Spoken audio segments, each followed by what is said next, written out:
3-0, 3 points. Take that all day long. Take that all day long. Twice on a Sunday. Well, listen, I am always trying to be as unbiased as I can be, and I try to be as honest and level-headed as possible.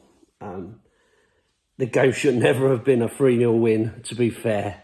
And I think ultimately we got away with one against a very poor Norwich side. But these are games that we've not always won. You know, these are games that we don't always just roll these teams over and take the points, you know. We come unstuck on a fairly regular basis and have done over the years. So you couldn't really take it for granted. But, you know, we're on a good run at the moment, good run of form in terms of results. Basically because the teams we're playing, we should be beating. But maybe the Conte effect is making a difference because we are now turning those into 3 points as opposed to 0 or 1 point or whatever. But ultimately, the performances aren't great. I think we've got to be honest, you know, hand on our hearts. You know, it's not great performances. I've called it out, you know, so many times about the lack of creativity.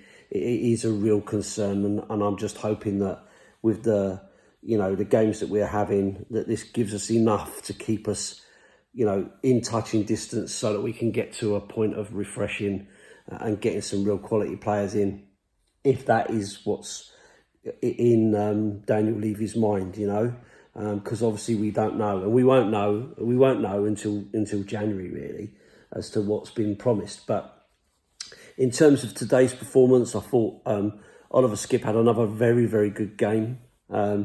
Very solid in midfield, breaking up play and so on, and popping the ball forward when he can.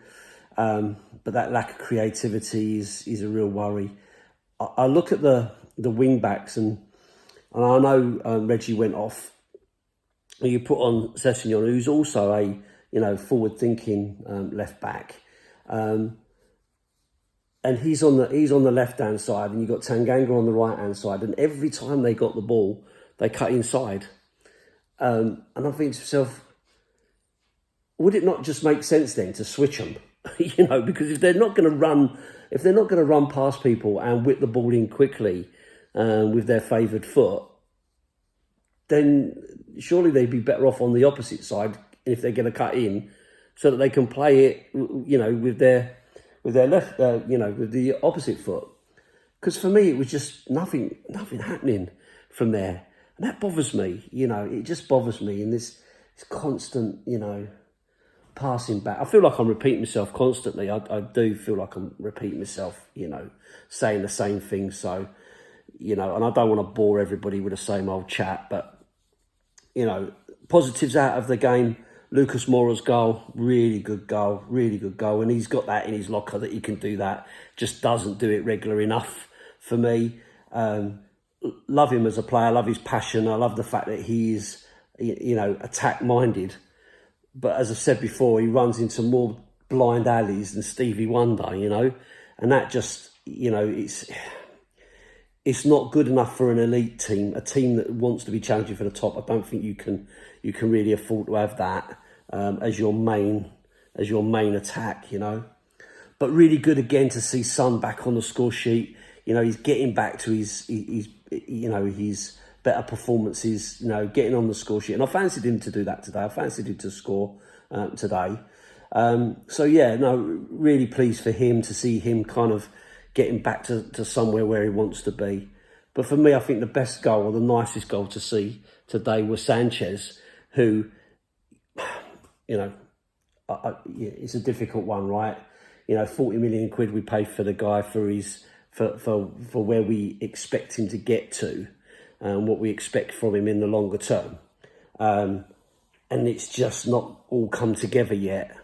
And obviously he knows that he's under pressure, you know, and so for him to score that goal and his reaction to it says it all, really. Anyway, 3 points, 3 goals, we move on, up the Spurs.